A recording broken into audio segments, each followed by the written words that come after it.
If you want to hear my answers to your assumptions about me, then stick around.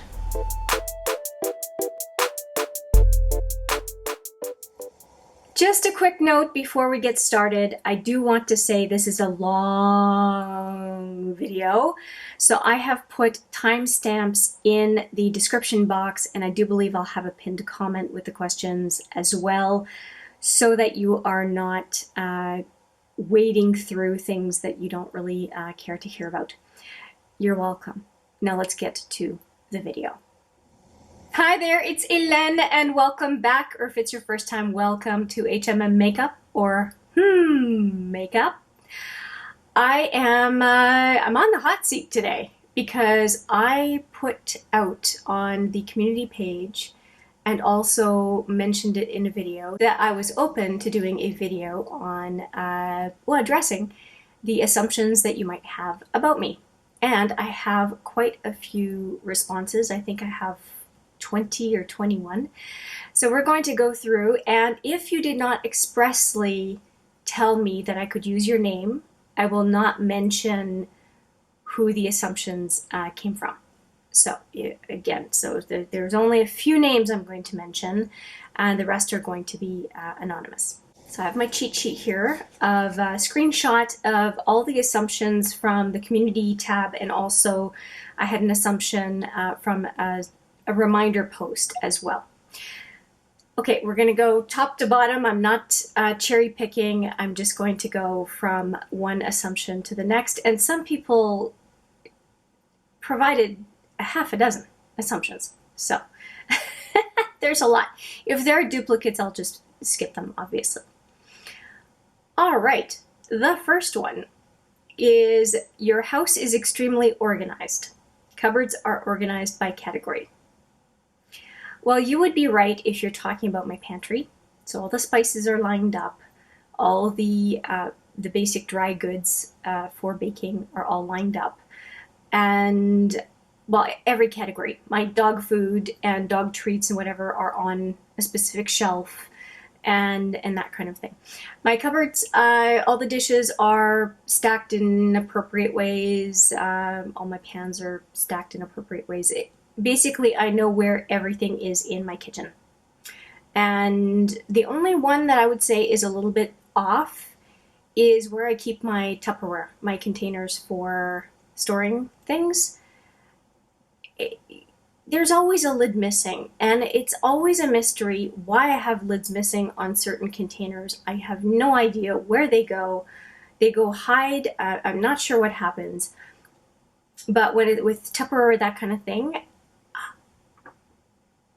sometimes a lid goes missing, and I have no idea how that works. I'm convinced my dishwasher eats lids.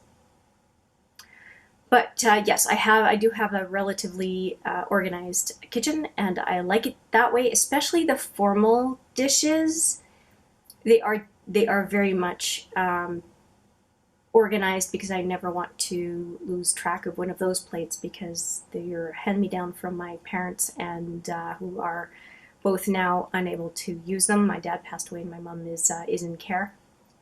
And I care about those. They remind me of my family, and I like them to be stored safe and sound.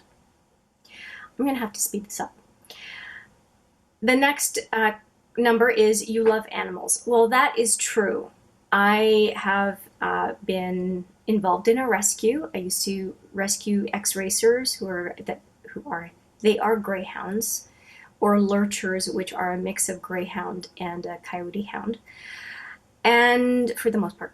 And yeah, I had some big dogs in the house. I only took in a few at a time, and I ended up having a greyhound myself when my ex-husband and I had a greyhound, and she was amazing. Isabel, loved her to pieces.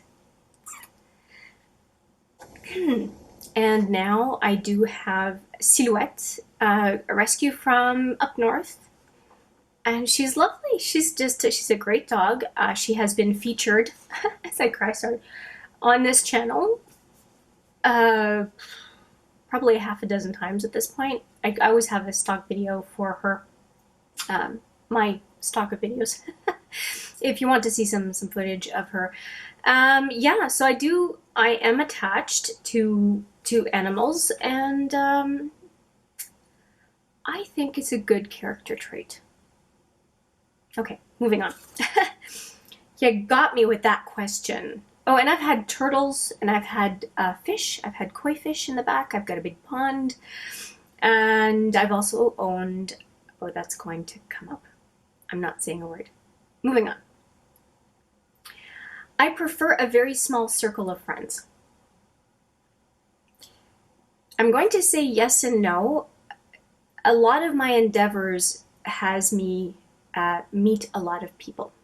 So I have a lot of people who I know from various work experiences, various volunteering experiences, and various coaching experiences, as I am a kinesiologist, which means I help people with personal training and increasing their ability to move and their ability to do whatever it is they want to do in life from a physical and mental perspective.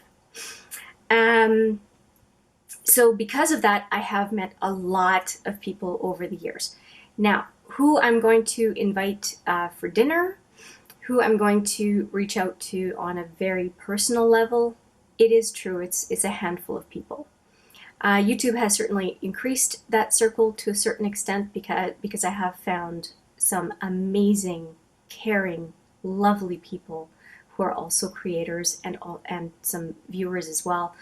And I'm so grateful to have met people who I really want to connect with and I really want to talk to.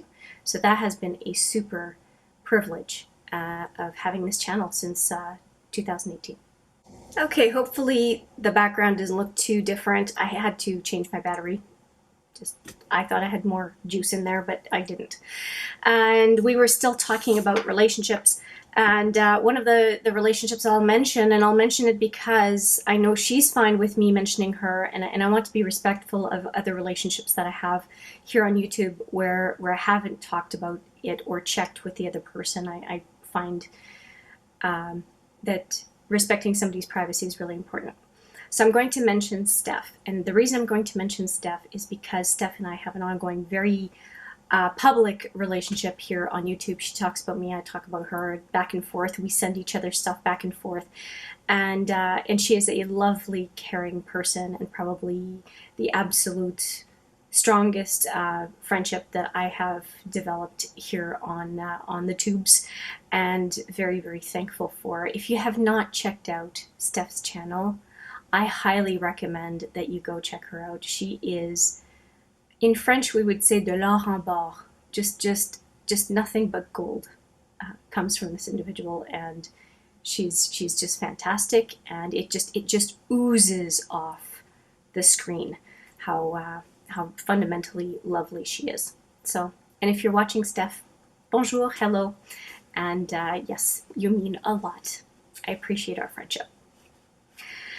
All right, so next one. This is just a gushing video. This was a good start. So yes, a relatively small circle of friends, and I love cooking for people.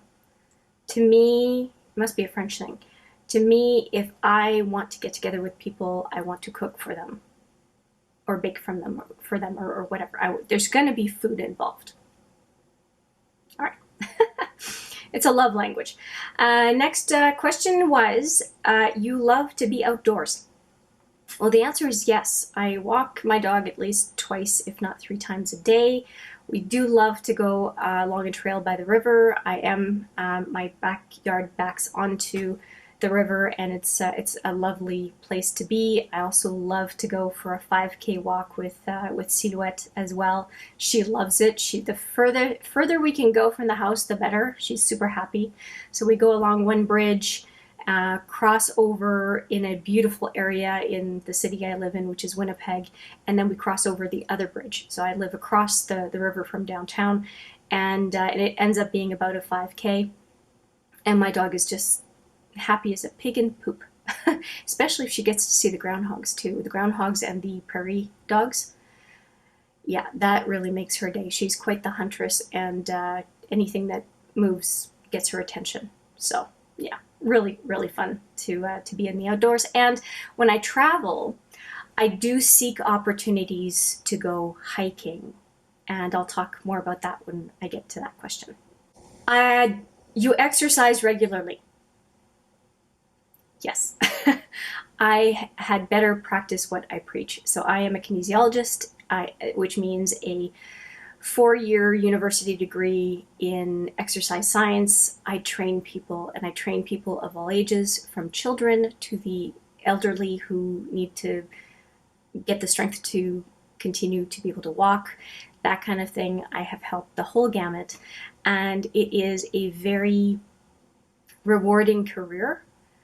I just wish it paid the way it should. Because if I am doing strategic planning, I'm doing business type work, I am remunerated extremely well. And when I do something that changes somebody's life, as in regaining mobility, I could make the same amount flipping burgers sometimes. So when you think about it, which one's worth more to people in general? The one that pays a pittance. So it's a weird feeling. I feel lucky that I work on contract for business work, and that I am also a kinesiologist evenings and weekends for my clients, because I feel like I've got, I can end up making a reasonable wage and also pursue the passion that I have to help people become better versions of themselves. So yeah, personal training is great, and doing business consulting is very rewarding as well. They're very different. I just wish that they were valued the same in society, because both of them are transformative. I'm off my soapbox. So yes, I exercise regularly. And I do sign up for hard stuff like marathon, or did a couple bodybuilding competitions as well. So yeah, I like the extreme stuff for sure. Next person has a couple of questions, or a couple of assumptions, which is the point, assumptions. And I can use her name. So this is coming from Maria. Maria had 3 assumptions. First one is, you are super organized. Yes and no. When other people depend on me, I'm super organized. If it's stuff that's just for me, I don't take care of stuff that's just for me the same way as I will take care of things that are for other people. It's as truthful as I can say. My beauty room is very organized. I mean, I have specific things in specific places. If you watch my beauty room tour, which I'll just put the latest one there, I have things pretty organized. My palette drawer and my palette shelf, pretty organized. My daily makeup area is pretty organized. So yeah, some is overflowing just because I have more than the space allotted. For a few reasons. Some people will gift me makeup and not stuff I was expecting, that kind of thing. It's such a problem to receive things, right? I have some friends who like to stock me up on makeup, apparently.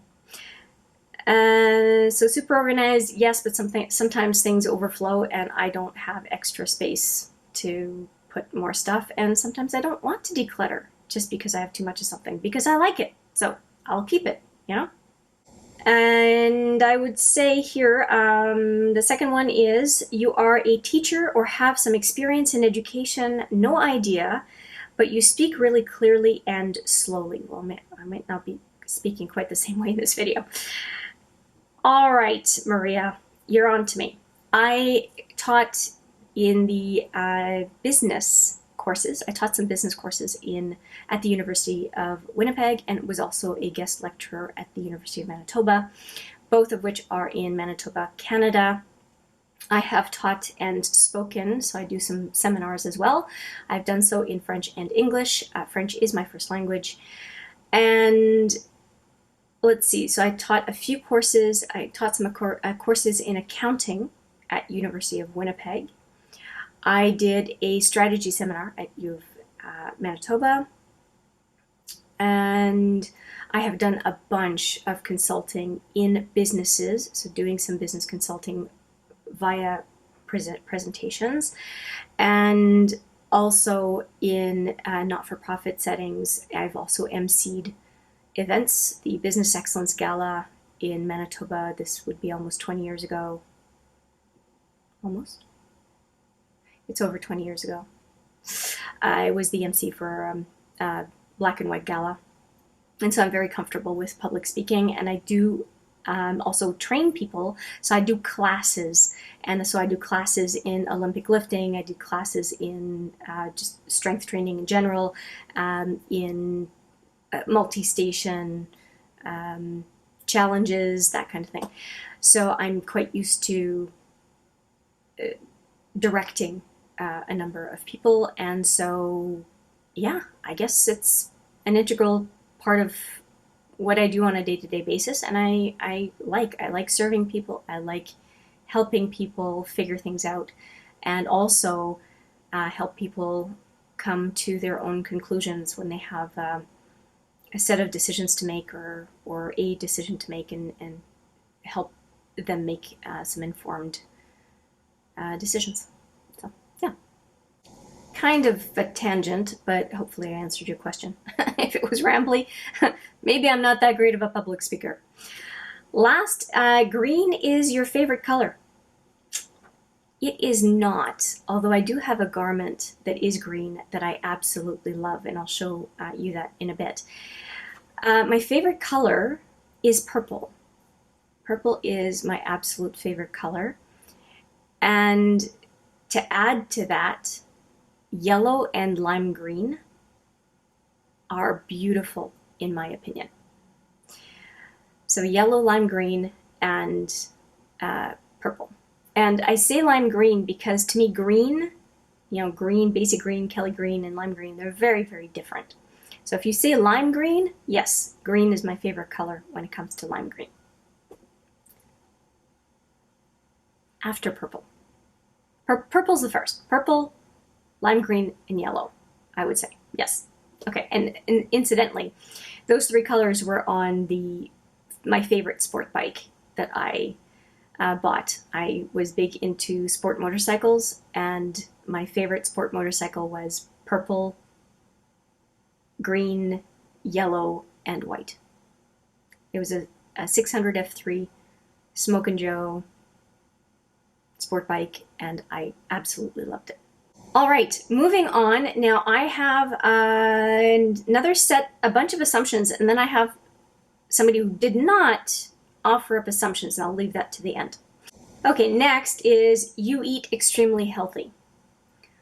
I would definitely say that compared to the norm, I do. I am very big on meat and vegetables, and yes, meat is good for you. Meat and vegetables, that is the real staple, and with that I add, seafood and eggs and that kind of a thing. I do eat a lot of fruit as well. And then when it comes to grains, I tend to not eat those unless it's a special occasion. So for example, yesterday I went to my stepdad's place for supper, and I had some of his soda bread because he made it for St. Patrick's Day. He has that cultural background, and I wanted to partake, and I had some stew and soda bread. I would never go out and buy soda bread. And I do make bread once in a while, but again, it's for a traditional reason, and it's not for day-to-day consumption. So to me, bread is almost like a dessert that I have on special occasions. So yes, it's very much meat and vegetables, cheese, and the good kind of cheese. An occasional glass of wine, that's not a daily thing, maybe once a week. Usually when I go out now, I don't tend to have wine in the house. Yeah, and I will partake in a great dessert. a donut's not a great dessert to me. It would have to be a piece of maybe German chocolate cheesecake, something like that, I would go for. But it has to be darn good for me to partake. And usually I like sharing. Sharing a piece of German chocolate cheesecake is pretty awesome. The next set of assumptions. Number one, you don't have any children. That is true. The only children I have ever had are the four-legged variety with fur. So that is that. And I have had turtles, as I said before, and I have had fish as well. They're definitely not children. I do like taking care of beings, and I have done a lot of babysitting, a lot of childcare for friends and family, but I do not have any of my own. It was never a drive for me to have children. The next question is, you enjoy expensive/designer clothes. Now, for this person who asked me has three assumptions for me, this is the second one. I took out some things to show. And so I don't have necessarily designer clothes, but I do have, I guess, some expensive clothes. But mostly I am a person who likes stuff on the weirder side. And I'm wearing one of them right now. This is a shirt that I wear a lot in videos because I absolutely love the design. And unfortunately, I'll get up on the chair here. And so here's kind of what it looks like. And I'll turn around as well. Hopefully you can see on the back the design. And I have another one from this designer.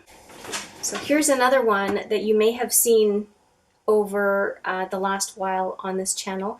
I have a third one that's lime green, that is a cycling shirt, lime green and white, and they're all beautiful. But the problem is, yes, it's all designer, but it's a Yellowman branded special design, and the company has gone out of business.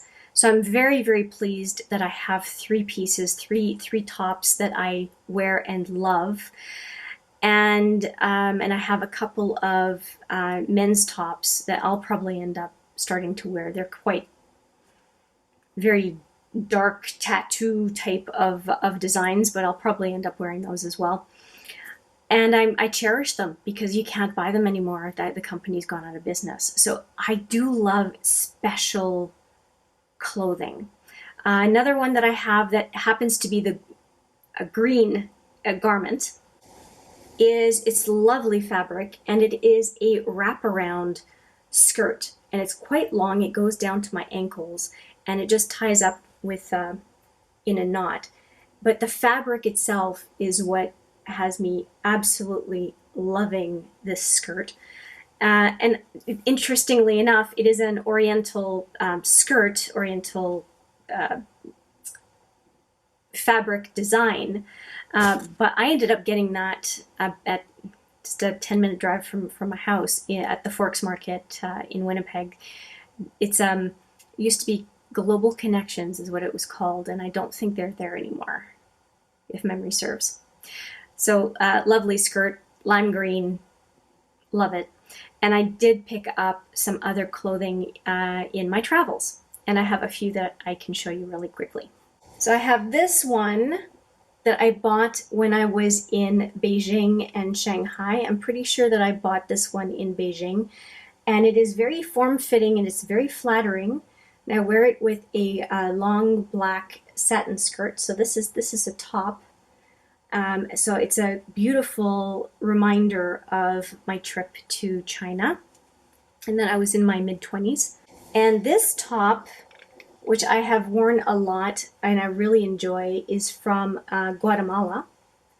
And it's a scarf that was turned into a top, and it has a ribbon in the middle to cinch at the waist, and it's just beautiful. Every time I wear it, I get compliments and I get asked where it came from. And meanwhile, it's a scarf that was turned into a top. How inventive is that. I love it, and I definitely wear it on special occasions in the summertime.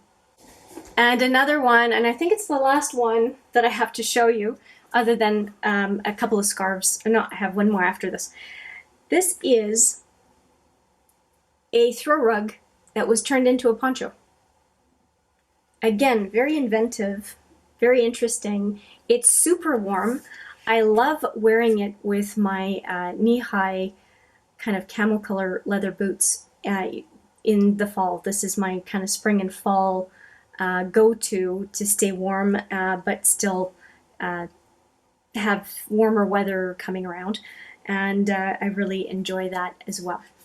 And this top, which I bought on a whim years ago, is my #1 top that makes it into my travel suitcase when I go anywhere, because you can throw it in a ball into your luggage and it will always look great. And I just ended up buying this top on, like I said, on a whim. I think I was in my 20s. I've had this forever, and I love it as an any day, any occasion top, because it can be very casual and it can be dressy because it has some sparkles to it. So I can dress it up with a nice necklace, or I can dress it down and go to the pool. It's such a good garment. Okay, I think this is the last one. I have this beautiful scarf that my friend Lise gave me. It's a gorgeous scarf. It's quite large. It folds out another 4 times, I'll just see if I can do this for you. Try not to spend too much time on this stuff, but I'm answering a question or an assumption. It's a beautiful scarf, and I really enjoy pairing it with one of my wool coat, which is beige. It's just a great pairing with my semi-winter coat, my fall coat, and I really do love this scarf. It's one of the nicest gifts I've ever received. But still, to answer the question, do I like designer things? I have a few things, but they're not clothing really, except for this company, which is again no longer available. I was a big fan of purses when I was a customer at Danier Leather, which is now a defunct organization in Canada. And I have a number of purses. I'm just going to show you a small handful that have caught my eye over the years. But I only have, I would say, 2 designer purses out of the 4, and they're designer in quotations because they're not really super expensive pieces. So I do want to show one from Danier Leather, and it's the one that I bring with me for conferences because it's quite large and it can handle folders and books and whatever it is that I need to bring with me. And the other ones, the 2 other ones that are truly mine that are coming up are smaller than this one, but this is kind of my workhorse, and it is from Danier, and I've had it for years and years and years, and it's a great purse. And this other one is a purse that I had coveted and ended up getting for my 30th birthday, and I was with my husband at the time. We were at an outlet store, and he was supportive in me getting it. It's my first and only real kind of designer purse, if you will, and it's a Coach bag. And I take this one, of course, I took a very utilitarian type of a design because I wanted a purse that I could take to an evening just as much as I could take shopping on a day-to-day basis, and I have used it a lot. That one, the black one, and the red one are the 2 that I use the most. And I only have 2 more, and I'm going to make it quick. This is another one that I have for summertime, and it's just basically a red, a black, and a white. And the white I find is helpful for going to weddings, going to anything that is more lighter color clothing, summer clothing, because the red and the black just feels just too deep for summertime opportunities. And I just felt like this purse, which is kind of a designer purse, where's the tag on it? It's a Nella Bella, if you are familiar with it, and I like it. I like this purse. It does the trick. It's the right color, and I pair it with, like I said, summer stuff. And finally, I have a purse that I can use for light travel.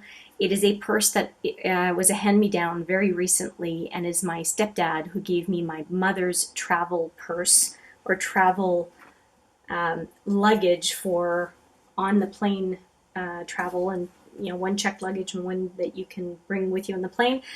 And she used this specific piece of luggage for about 20 years, and it means a lot for me to be able to use it now that she has retired and she will not be using it, which is why he gave it to me. And I'm very thankful for it, because every time I see it, every time I use it, I think of my mom, and it's lovely. It's lovely to have something to make you think of people you care about.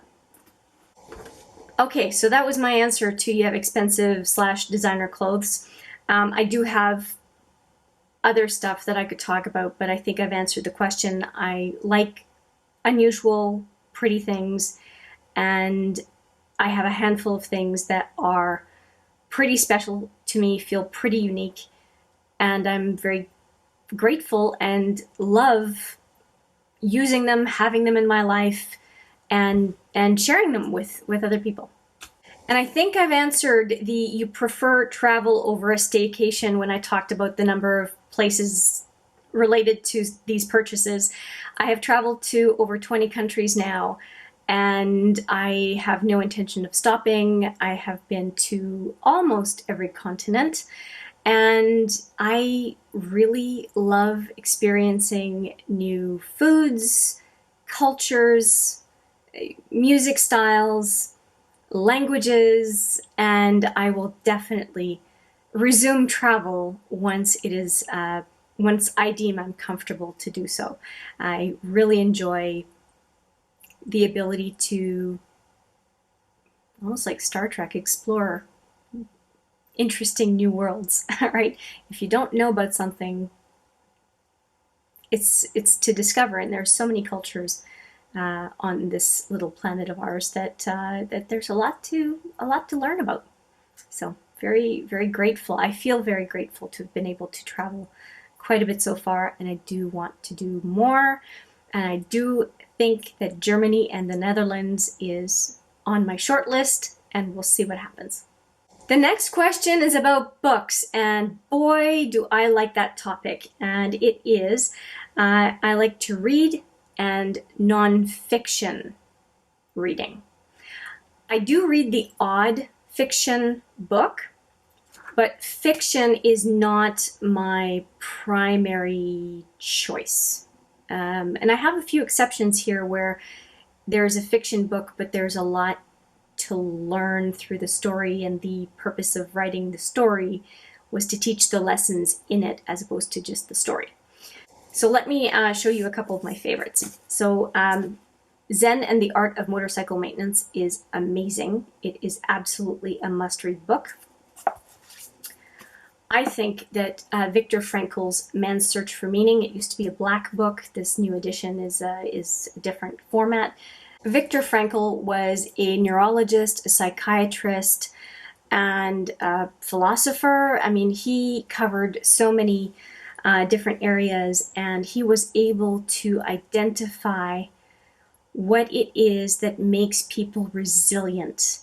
And what makes people resilient, if I give you the Coles Notes, in one sentence, is that they have something they cling to. There is meaning in their lives. There's something that makes it easier to get up in the morning and get on with it. And his ability to see that logos, which is equivalent to meaning, that when there is meaning in our lives and we can find why we get up in the morning, that we are more resilient, we are more likely to be healthy, we are more likely to thrive. And it's a really, really important message. It's an important lesson, and definitely influences my day-to-day work. And I'm just going to talk about a few favorite books because, yes, I devour books. I love this book by Eric Barker, Barking Up the Wrong Tree. He is releasing his next book on May 10th of this year. I'm excited. I've already pre-ordered. He is a fantastic writer. We learn a lot about the human condition via his writing, and he's also a blogger. You can find his blog. His blog is called Baka de Suyo, which means barking up the wrong tree. I think you can search via either one of those terms and phrases and find his work. He's fantastic. And a relatively new discovery is Tom Sterner, and I strongly recommend this book, just talking about being very focused and into what it is that we're working with or for. And he has a number of thoughts around the idea of engagement, the idea of getting lost in what it is that we're working for and very focused on it. It's just good for food for thought, and it's not hugely long. If you're not a big reader, this might be a really good book. And I think you can tell by the sticky notes that I enjoyed what was in the book. And I'll go really quickly. If you want to know more, I will tell you in the comments section if you want to ask me about it. I'm just going to show you some books that I'm very fond of as well. Hacking of the American Mind, amazing when it comes to diet and well-being. It will blow your mind, in my opinion. Never Split the Difference if you have to negotiate for a living or you have to go through some difficult conversations. This is a great book. And this book started my love of Daniel Kahneman's writing.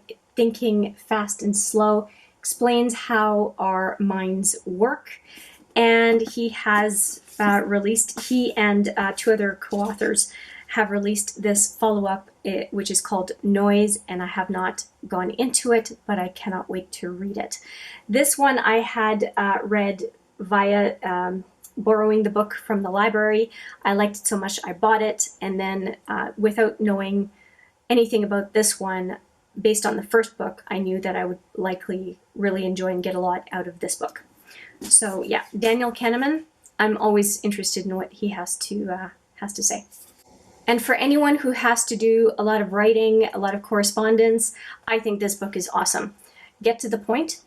And the one of the co-authors, Ron Blick, just passed away not very long ago, within the last year, I believe, and he's definitely sorely missed. He was a fantastic person, and I met him when he was already in his 80s, long after he had published this book. But this is my reference book whenever I need to prepare and clean up correspondence. It helps me speak and write more effectively, and it's a fantastic reference. Again, at this point I'm repeating myself. So yes, there was an assumption that I love books. Assumption confirmed, and I was a book reviewer as one of my many roles over the years.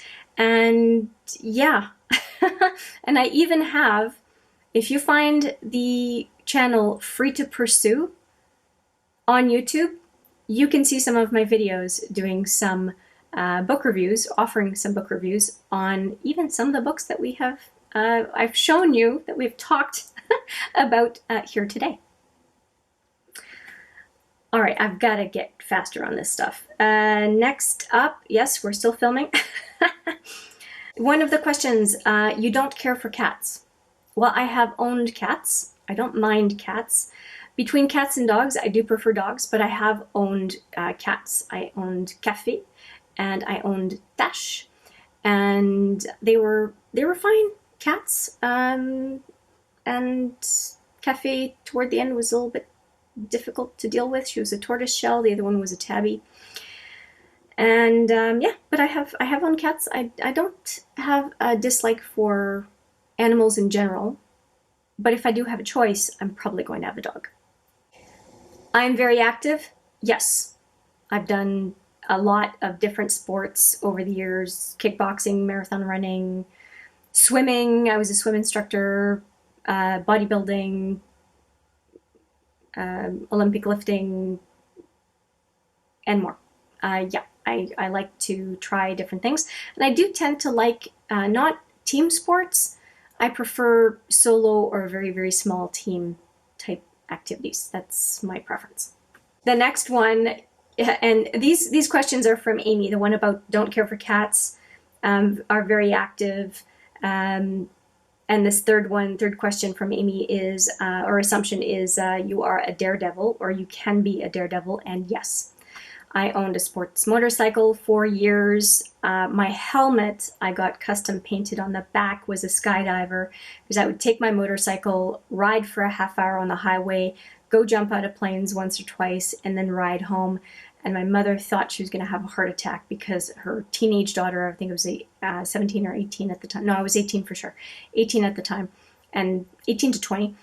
And I would do that. And she would say, why? I thought when I had a girl that I was going to have a certain kind of kid, and that's not what she got.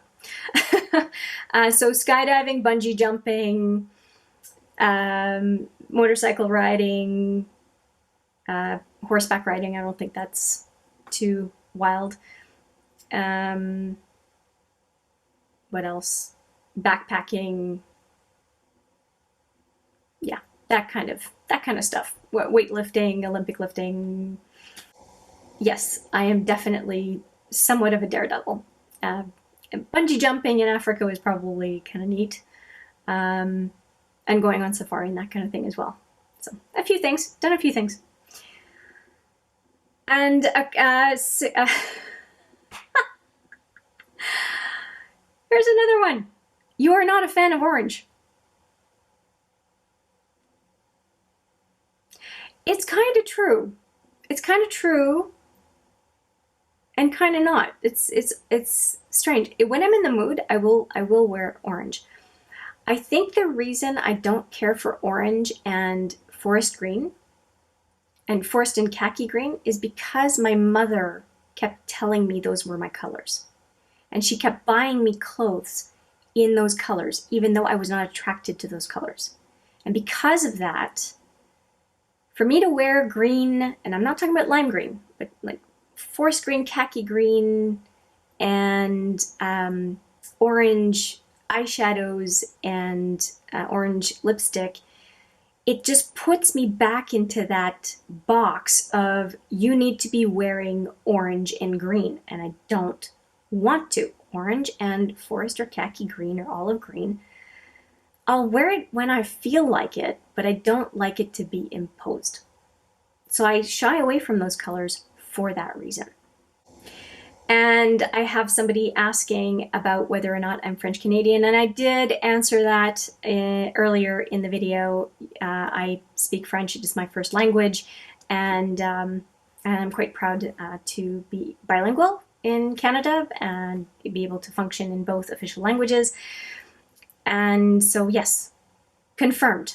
I am French Canadian, and more specifically Franco-Manitoban. I am a French Canadian living in Manitoba, and the Franco-Manitoban community is different from the Franco-Ontarian, different from the Quebec community, different from folks in Alberta and BC. We all are somewhat regional in our dialect, although I would argue that French Canadians across Canada can definitely understand each other and communicate just fine. For the most part. There are regionalisms, but we're all pretty fluent in understanding each other. Well, there's some dialects in Quebec that can be a little challenging. Some folks speak as if they have a hot potato in their mouth, and sometimes that's hard to understand. Kind of like some southern accents and southern expressions that are very different in North America. In traveling a lot to the States, I've come across some really interesting ways of speaking and sayings and whatnot. So there are regionalisms no matter where you go. And now I'm going to answer the statements that Jay made, because she didn't make any suggested assumptions. She asked things in a different way.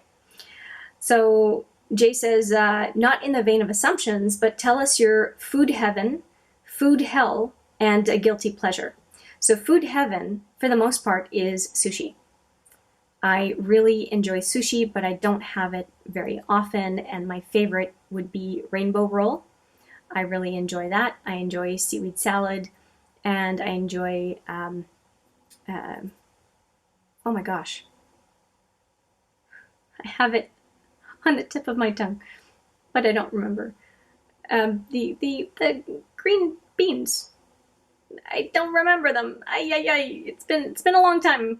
The global situation has not had me go to a Japanese restaurant in a couple of years, and I'm losing my Japanese food vocabulary, apparently. I can't remember. It's gonna drive me crazy. Okay, Len, just move on. So yes, so Japanese food is probably my number one, unless it's stuff that is traditionally French Canadian during the holidays. Well, then that trumps anything. Food hell. Fast food in general. Ugh. And overcooked meat and boiled potatoes with a side of corn. That's not a meal. That's not a meal. Give me a salad. Give me a salad. Give me some meat. Yeah, veggies and meat, and that's what I would more so call a meal. So food hell is fast food or bland boiled crap. And a guilty pleasure. Okay, I would have said a while ago, I would have said a guilty pleasure is like 3 hours of reading a book in my tub. I have a jacuzzi tub, and it's really nice. And I don't really do that anymore, but I could see myself getting back into that maybe next winter. When it's nice out, I don't tend to take a jacuzzi tub. It's more like a winter thing, I think. And the other question, question I guess, that Jay had was top 3 pet peeves. Pet peeves.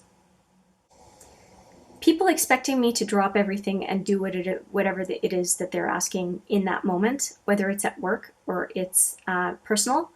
I think it's disrespectful and most of the time inappropriate, and it's because somebody didn't plan what they needed well enough, and they need to take a look at how they're prioritizing things and communicating because they need to make some improvements. So that is a definite pet peeve. Now I was asked for 3. Another pet peeve is people who are always late.